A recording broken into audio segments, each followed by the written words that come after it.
This is Pet Life Radio. Let's talk pets.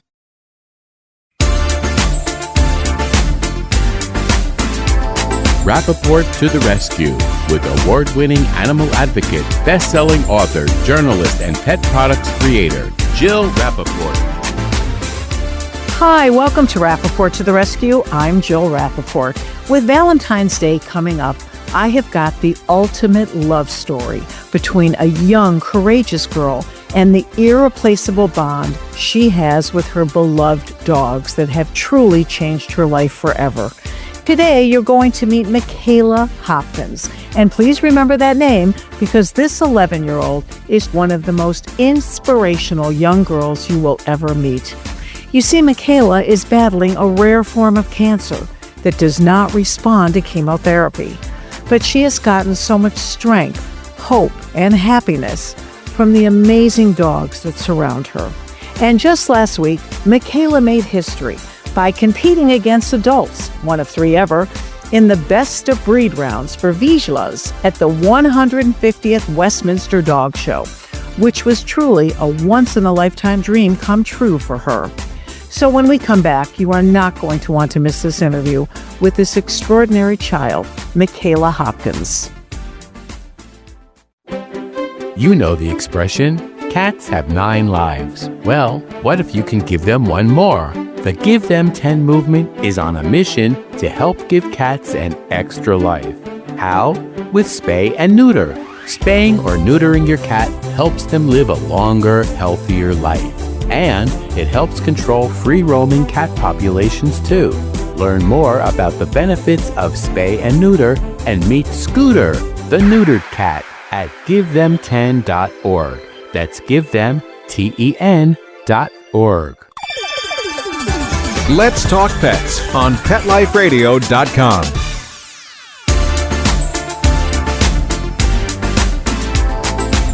Welcome back to Rappaport to the Rescue. I'm Jill Rappaport, and I couldn't be happier to introduce you to our next guest, who is truly remarkable and so incredibly courageous. This is not only a beautiful love story, just in time for Valentine's Day, between a young girl and her amazing dogs, but it is also the ultimate who rescued who celebration. This young lady with us today is Michayla Hopkins, who's only 11 years old and made history last week at the 150th Westminster Dog Show as one of the youngest handlers they've ever had. And this experience was something Michayla has dreamt about since she could walk and talk. She has loved dogs since the day she was born, and participating in the most famous dog show in the world really does prove that miracles can come true. She has gone for her dream and pursued it with guts and gusto, despite the fact that she has debilitating health challenges. And I am so honored to meet you, Michayla. And you're with your mother, Jessica DuPont. And who is that cute fur angel sitting in your lap? This is Layla. Layla, oh, so beautiful. How many dogs do you have at home? I am 2. Tell me about Layla and your other dog. Layla's a 6-year-old Rottweiler, and her brother Roscoe is about 5. About 5? Between 4 and 5. Well, I can see by the way Layla is just hanging out and melting in your lap and your hands. Boy, does this dog love you. And I want to talk about your love of dogs. And you're only 11 years old, but I know this started from the minute you could walk and talk, right, Michayla? Yeah. Tell me about the love of dogs. Where did it begin? How did you know that you were meant to be surrounded by dogs, Michayla? Everything came so easily. The dogs, they migrate to her. No matter which dog, any place she is, they come right to her. They just know when they look in Michayla's eyes, they're in a safe place. Correct. Michayla, talk about what do these dogs do for you? They make me happy. That's your happy place, right? To be surrounded with them? Yeah. And this has been such an incredible month for you. Just last week, you were at the biggest dog show in the world. And at 11 years old, you were strutting your stuff at the Westminster Dog Show as a handler You were one of the 3 youngest handlers of all time and the first to be paired with adults. Can you put into words, Michayla, what that experience was like for you? It was really cool, rewarding, exciting. Were you nervous? Yeah, the audience was like really big, and I'm not used to a big audience like that. Tell us. So what was that like? How did that affect you? Here you're a handler and you were walking out Sunny, the Vizsla, and you have to like stay in pace with this dog. I was trying to keep up with Sunny. And how did you do? Good. Did you love it? Tell me what it felt like to be in that ring. It was really exciting. So as a little girl, and you're still only 11 years old, we have to remind our audience, when did you realize at what age that this is what you wanted to do? Go to these incredible shows and be a handler? 7 years old. At 7, that's when you knew? Yeah, So how did you set your sights out to do it? my grandmother. Your grandmother was the one that prompted you to get into this? Yeah. Unbelievable. And who was the first doggy that you actually got to show? And what show was it? I mean, nothing compares with the Westminster Dog Show. But what was your first experience in front of a live audience being a handler? It was the Brooklyn Fairground with a miniature American Shepherd named Frankie. How did you do? I took best of opposite. Wow, that's pretty good. Now, here you're setting your sights out on the biggest show in the world. How did that come to be? One of my friends, Sarah, the professional handler, she needed help. The owner of the dog really wanted me to show Sunny, so I showed her. Could you believe that they came to you and said, we want you to take the reins and bring this dog to the biggest show in the world? No, I didn't really believe it at first, but then I got there. Wow. And I saw so many beautiful pictures of you. I know that you went into hair and makeup and you had a beautiful outfit on. How did it feel to be all glammed up for the big event, Michayla? I felt really good. You looked absolutely beautiful. And how did you and Sunny do? What was the final outcome? We did great, but we didn't get anything. Hey, as far as I'm concerned and the rest of the world, I think you won just by getting to the Westminster Dog Show. Don't you feel that way, Michayla? Yeah. It's a real honor. And I'd like to talk to your incredible mom about what your daughter was like and how you knew and at what age that this was where she was meant to be and what she was meant to be doing. She's always been great with animals, all animals. She's been great with, loved them, always wanted to be around them. It was my mother and her started doing the dog showing and the agility and the grooming, and that was it. She took off.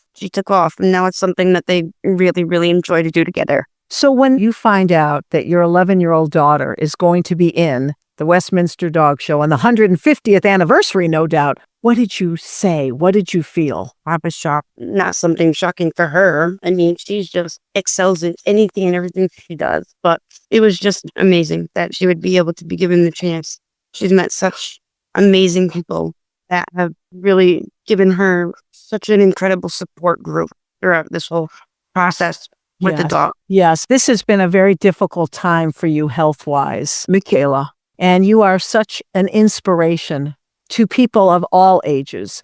Your determination and your love of life. Tell me about that and how you get through the hard times. What helps you do that? Dogs. The dogs. Yeah. It's her safe place and what she looks forward to. And during these times when you're dealing with your health, do you think about that? Do the dogs take those woes and fears away from you? It's like it disappears. So they're the ultimate therapy for you. Yeah. That is amazing. Tell me how you're doing now and, what you're going through and how you're feeling. I'm doing good. She's been feeling very well. She does the immunotherapy infusions every 3 weeks. She does amazing through those. I've never met anybody more brave and more courageous than she is. She just goes through it. I mean, she just tackles everything head on. Doesn't let it hinder anything that she does. And as her mother, that must be so incredible for you to see the type of child she is and the type of young lady you've raised. Yeah, I'm so proud of her and so incredibly proud. And during the tough times, can you put into words, Michayla, what these dogs do for you? They make me really comfortable. They make me feel like forget about everything. Tell me about the training process, what goes into it, and why you possess that special talent. There's a lot of training, like grooming and knowing what other dogs need. There's a lot of training you have to put into it. And you don't look at it as work. It's pure joy for you. Yeah. And when you're not in school or going through therapy for your health, this is what you're doing every waking hour, every minute is working with these dogs. Pretty much. For the most part. She does take time for friends too. Well, you have to do that. And you've become a little celebrity in the last week. You were everywhere on every network and People magazine. It was amazing, the coverage that you got. Jessica, what does it mean to you to see where she's at now and what she accomplished? Well, it means everything. We're just going to her to keep going and keep thinking about what she wants to do in the future so that, she can get through every obstacle that comes her way. And is that what you taught her, especially during these challenging times with her health? What we're trying to work on, along with my mother and her father and everybody, trying to just make sure that she doesn't dwell on what's going on and focus on the good, the positive. And it seems to me, Michayla, you're doing a wonderful job at that. You must be so proud and happy.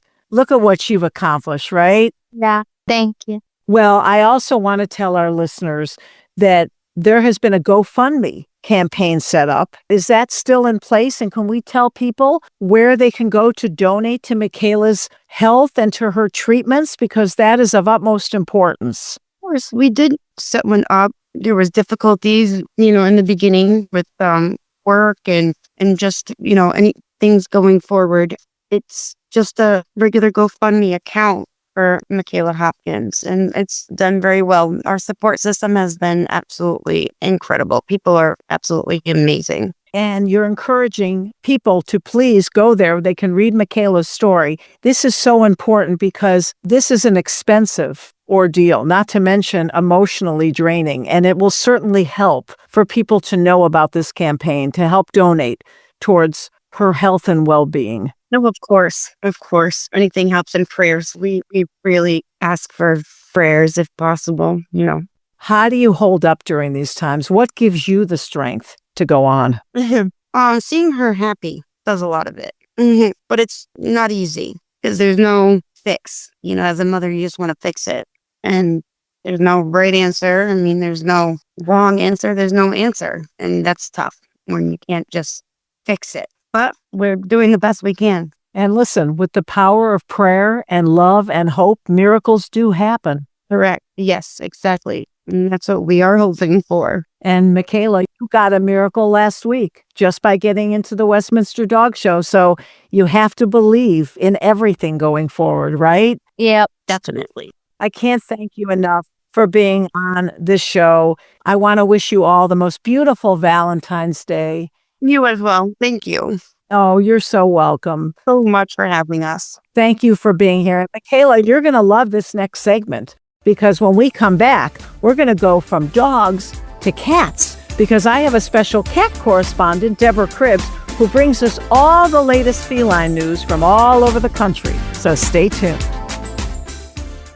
Spanning the planet. You've landed at the pet entertainment center of the universe. Alert the paparazzi. This is Pet Life Radio, the ultimate animal adventure. Let's talk pets. Let's talk pets On Pet Life Radio. Pet Life Radio. PetLifeRadio.com. Catch up, let's hear it now. Whiskers twitching, tails up, wow. Cat Chat with Deborah Cribbs, founder of the Give Them 10 movement. Welcome back to Rappaport to the Rescue. I'm Jill Rappaport, and with Valentine's Day just around the corner, I am thrilled to have my one and only cat correspondent with some really exciting news that we're all going to fall in love with. Right, Deborah? And you're back at the Cincinnati Zoo. Yay, absolutely. Here we are back again with Dr. Lindsay Van Zant. She's the director of Imperial Cats. I love that. At the Cruise Center at the Cincinnati Zoo. So she's the research scientist, essentially. And over a number of years, our organization, Give Them 10, has funded Lindsay and her research. Now, it's Valentine's Day. So what do we love? Jill, we love cats. You love dogs. You love horses. We love cats. All kinds of cats. Now, I love what cats. cats are we really in love with right now? We are in love, Lindsay, with community cats. A community cat is a cat that lives outside in the community, maybe is helped by humans, maybe not. Lindsay, Dr. Lindsay, I should say, and all of her support staff, all the great scientists here, have worked on a project for us about community cats and non-invasive spay-neuter. Holy grail again, folks. We talked about it in January. Non-invasive spay-neuter for community cats. Oh my gosh, game changer. Oh my gosh, absolutely. So when you think about how we could apply this, rather than having to do the traditional trap neuter return, where once the cats are trapped, they're transported to a surgical facility, there is an obvious recovery period afterwards, we can simply, when we trap the cats in the field, give them the injection and release them the same day. No anesthesia, no surgery, no recovery time. I mean, this is amazing. So if you think about it, you take your cat or dog to a vet to have them fixed, right? Mm-hmm. It is surgery under anesthesia, like with humans, with some kind of recovery period, which I know to be usually overnight. Now, I'm not the vet here, folks, but once we trap them, you have to get them out of the trap to do this. So what would be the method, Lindsay, if somebody brings a trap in with a cat to be fixed, in this case, non-invasive spay? Is there any possibility that you could keep the cat in the cage and not even have to take him out of the trap? Oh, absolutely. I think this is probably a similar technique when cats are getting trap neuter return to a vet clinic. Oftentimes the cage they're in, we have techniques where we can safely inject them while they're still in their cage. So yeah, absolutely. That's the dream. There'd be no need to even remove the cat from the trap. This would save so much time and, let's be honest, so much money. Absolutely. Exactly. If this comes on the market, if it's approved, we believe it will be. So let's say when it's approved and when it hits the market, as always, it'll probably start with a higher price and then go down as most drugs tend to. But this is truly a game changer when it comes to community cat care, right?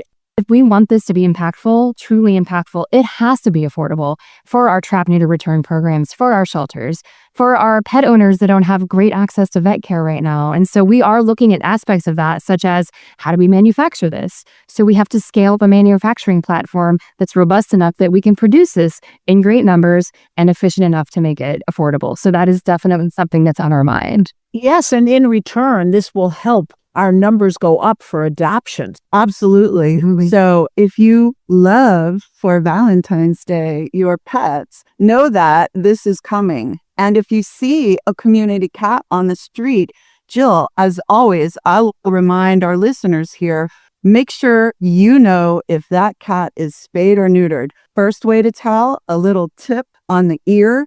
Otherwise, you may have to get a little bit more creative. Trap the cat, take him to the vet, and the vet will tell you. But let's get all these cats spayed, neutered, right? Great message of love and hope and promise. Thank you, Deborah. Thank you, Dr. Van Sant, so much. And thank you all for tuning in today to Rappaport to the Rescue. Let's Talk Pets, every week on demand, only on PetLifeRadio.com.